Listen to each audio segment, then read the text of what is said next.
Welcome to the Clinical Test of Sensory Integration and Balance Overview video. In this video, you will learn how to perform the Clinical Test of Sensory Integration and Balance, or CTSIB, interpret its results, and generate a testing report. This video picks up where the BTrackS testing setup video left off. From the protocol selection screen, press the Select button next to the Clinical Test of Sensory Integration and Balance. On the following screen, you are given two options. If this is the first test you are conducting on an individual, select Baseline Test to establish a reference value for all future testing. If this is a follow-up testing session to be compared to baseline results, press Post Baseline. You will next be brought to the testing screen. A dialog box with standardized instructions will appear. Read the instructions to the participant and ask if there are any questions. The CTSIB has 4 20-second trials. For the first trial, have the person being tested step onto the plate with feet shoulder-width apart, hands on their hips, and eyes open. To begin testing, press Perform Trial. CTSIB trials begin and end with an auditory tone. The first trial, known as the standard trial, measures balanceability when all 3 balance senses, vision, proprioception, and vestibulation, are available. During testing, the real-time center of pressure, or COP, is shown on the testing screen over an image of the BTrackS balance plate. The length of the COP, known as COP path length, is calculated and displayed as the yellow number in the corner of the plate image.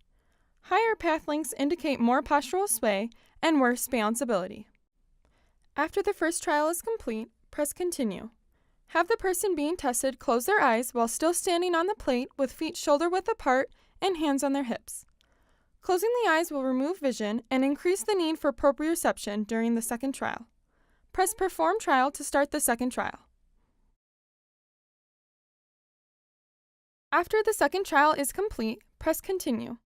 Have the person being tested step off the plate. Place the foam pad on the plate and have the person being tested stand on the foam with feet shoulder-width apart, hands on their hips, and eyes open. Press Perform Trial to start the third trial. In this trial, proprioception is disadvantaged by the foam pad and the reliance on vision increased. After the third trial is complete, have the person being tested close their eyes while still standing on the foam pad with hands on their hips. Press Continue and Perform Trial to start the fourth trial. In this final trial, vision is removed and proprioception is disadvantaged by the foam pad. This increases the need to use vestibular information for balance.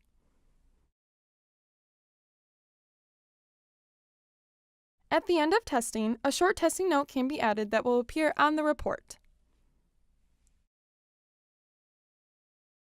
Following testing, the test results screen appears. Under the CTSIB Results tab, there are 3 important outputs. At the top, the COP path length result from each trial is graphed for the baseline and most recent post-baseline tests. A shift in results towards the left of the graph at post-baseline indicates improvement in performance. In the middle section, the composite score for the baseline and most recent post-baseline tests is provided for comparison. Lastly, in the bottom section, 95% confidence ellipses are shown that represent the smallest ellipse that will fit the COP testing data. In typical adults, these ellipses point upwards. Should you require documentation of the testing, a printable report is available by pressing the View Report or Print Report buttons at the bottom of the screen. Press the Back to Start button to return to the home screen and begin a new testing session.